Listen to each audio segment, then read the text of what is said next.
The confirmed number of coronavirus cases in Los Angeles County hits 268,455. The confirmed number of deaths reaches 6,515. Here in Torrance, the total number of confirmed cases is 1,434, with total confirmed deaths at 70. We anticipate the numbers to change as the county updates its past 24-hour operating period. Welcome to COVID-19 Today. I'm Colleen Farrell. It's 4 p.m. on Tuesday, September 29th. More than 1 million people have died from COVID-19. The grim global milestone comes less than 9 months since the first death was confirmed by Chinese authorities in the city of Wuhan. Since then, the virus spread worldwide, disrupting the lives of billions of people and infecting more than 33 million individuals to date. Data from Johns Hopkins University shows the United States still takes the top spot when it comes to the number of cases. Our country has more than 7 million cases and more than 205,000 deaths. Dr. Anthony Fauci, the nation's leading expert on infectious diseases, says the U.S. has been averaging about 40,000 new cases per day. He calls that unacceptably high and says we're not in a good place. 40 states and territories have seen an increase over the past 2 weeks as of Saturday. Here in LA County, the average number of reported cases is on a downswing. Public health officials don't expect a surge from Labor Day as they've seen after Memorial Day and the 4th of July. However, they are concerned about the coming flu season and urge residents to get vaccinated.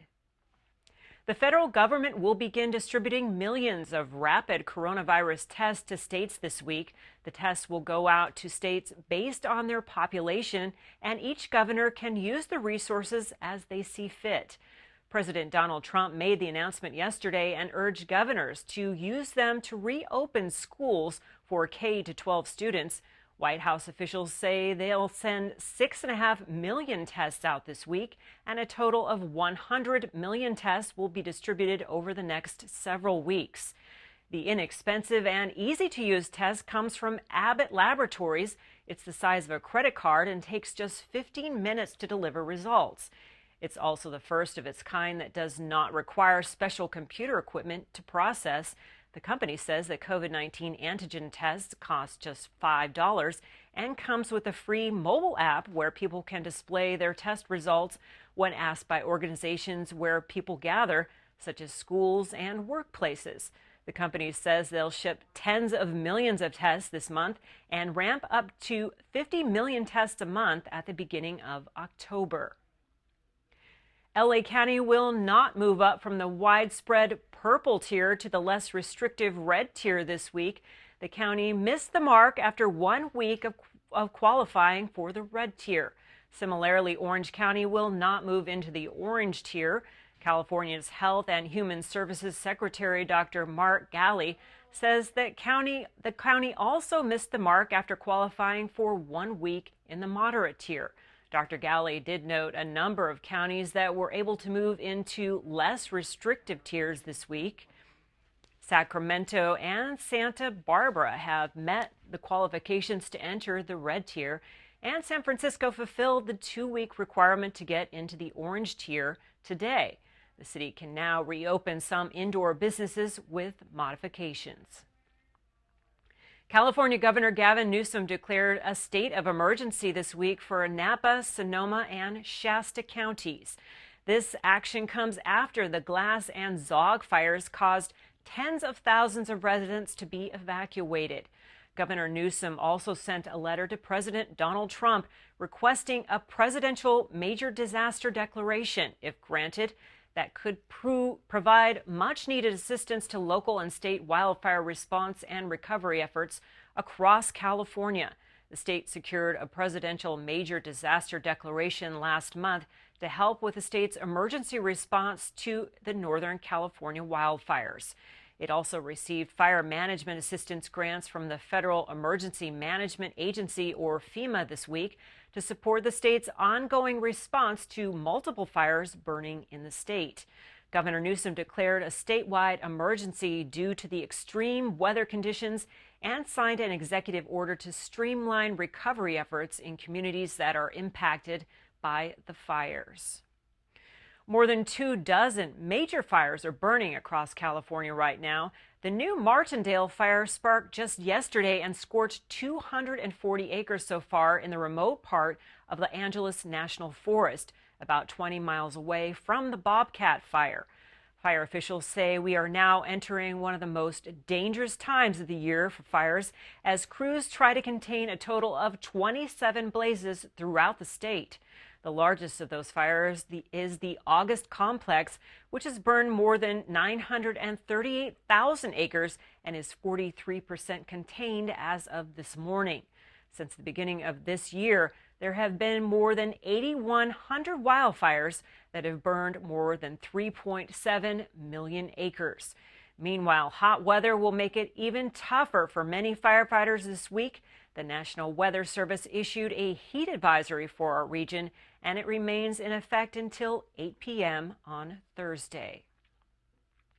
Westfield, the largest operator of indoor malls in our region, is suing LA County, saying the county's COVID-19 related closures are unjustifiable. Westfield operates indoor malls in a number of Southern California locations, including Culver City, Century City, and Sherman Oaks. The Century City location underwent a $1 billion renovation just a few years ago. The company alleges that malls like these are safer than other retailers, and there is, quote, absolutely no public health justification for their forced closure. The lawsuit names several county officials, including Public Health Director Dr. Barbara Ferrer and Sheriff Alex Villanueva, as plaintiffs. It was filed late Monday in Los Angeles federal court and comes weeks after the county received a proposed federal class action suit by business owners who are fighting the closure of the Del Amo Fashion Center. The county's Department of Public Health officials previously declined to comment on the pending Del Amo litigation, but say they continue to apply science and state health guidelines as signposts to reopenings. They issued a statement saying that the county has been intensely committed to protecting the health and safety of its residents through this unprecedented crisis. The largest school district in the state is not planning to reopen for in-person classes quite yet, as more than 6 months have passed since students were learning on campus. LAUSD Superintendent Austin Buettner acknowledges that the learning loss for some may be significant, but he also emphasizes the need for coronavirus cases to decrease before students can return to school. Buettner says schools have to balance the learning needs of students with the health and safety of everyone in the school community. Last month, the school district released a number of videos online helping children and parents to better adjust to learning from their homes. Buettner says problems with online learning include difficulties teachers have with tracking results and the lack of ability to work one-on-one with struggling students. He detailed the district's COVID-19 testing program in advance of the eventual reopening of schools. Every student and staff member is expected to get a baseline test in the following weeks, followed by periodic tests based on the advice of its science partners. Superintendent Buettner praised the Grab and Go program that has provided free meals to families in need during this pandemic. He says they're likely to reach 65 million meals this week. Meanwhile, the LA County Board of Supervisors made a decision today to allow limited reopenings of LA County elementary schools. Those schools can apply for waivers to reopen transitional kindergarten through second grade classrooms. So far, the county has approved more than 500 schools to offer small in-person classes for children with special needs. The first of 3 presidential debates kicks off today. President Donald Trump and Democratic presidential nominee Joe Biden will face off against each other in Cleveland, Ohio. The health education campus of Case Western Reserve University and Cleveland Clinic will host the much-anticipated event. The debate takes place tonight from 6 to 7:30 p.m. Pacific Time. Here are the topics that are expected to be discussed: both candidates' records, the Supreme Court, COVID-19, the economy, race and violence, and U.S. cities, and the integrity of the election. The debate will consist of 6 15-minute segments to address each topic. After tonight, there will be a vice presidential debate on October 7th between Vice President Mike Pence and California Senator Kamala Harris. 2 more presidential debates will follow on October 15th and 22nd. Governor Gavin Newsom approved a new California law prompted by the helicopter crash that killed Kobe Bryant and 8 others earlier this year. It now makes it a crime for first responders to take unauthorized photos of deceased individuals at the scene of an accident or crime. 8 deputies were accused of taking or sharing graphic photos from the scene where the basketball legend and his daughter and the other victims were tragically killed. LA County Sheriff Alex Villanueva said that he had ordered the images to be deleted. He also shared that the superintendent has a policy against taking and sharing crime scene photos, but it did not apply to accident scenes. The new measure that Governor Newsom signed this week takes effect on January 1st. It will become a misdemeanor with fines up to $1,000 per offense to take such photos for anything other than official law enforcement purposes. Bryant's widow, Vanessa Bryant, had sued the sheriff's department over the photos, seeking damages for negligence, invasion of privacy, and intentional infliction of emotional distress. Her attorney says she personally went to the sheriff's office on the day of the crash and requested that the area be protected from photographers. The January 26 helicopter crash continues to remain under investigation by the National Transportation Safety Board. Convention planners have some very different strategies when deciding on upcoming events. Officials at Disney pushed back its D23 Expo to September of 2022. The company announced this week that its 7th biannual event will coincide with the company's 100th anniversary celebration. D23 is the official fan club for the Walt Disney Company and takes place at the Anaheim Convention Center. Meanwhile, the LA Convention Center is getting ready to host the LA Comic-Con this December. Tickets went on sale today for the annual comic book and pop culture event, which takes place December 11th through 13th. Comic-Con organizers have been planning over the past 6 months and feel ready to move forward with an in-person event this year. The LA Comic-Con Facebook page announced that early bird passes are now up for grabs and emphasized that safety is their #1 priority.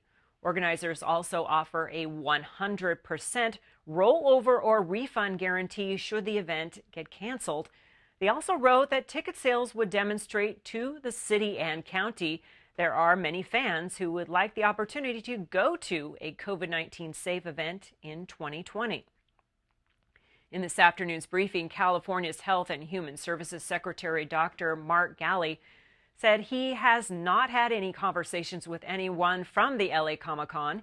He added that no one in his department has either, and thought it was premature at this point to think out that far. Dr. Ghaly also said, however, that a guidance for convention centers should be out soon, as it's not yet a part of the tiering system. The Torrance City Council will not meet tonight to conduct city business. They'll resume next Tuesday, October 6th at 5:30 p.m. for closed session, followed by the regular meeting, which starts at 7 p.m. sharp. The meetings will continue to be virtual during this pandemic. Before we go, at the end of each program, we like to share stories from our community. Feel-good pictures, images, and videos that remind us of how resilient our community is and how Torrance truly cares. Well, today is International Coffee Day, and we want to introduce you to a local coffee shop in North Torrance. Torrance City Cable's Christine Lee and photographer Sal Velasquez dropped by Newberry Coffee a few days ago to shoot a story for Weekends in Torrance.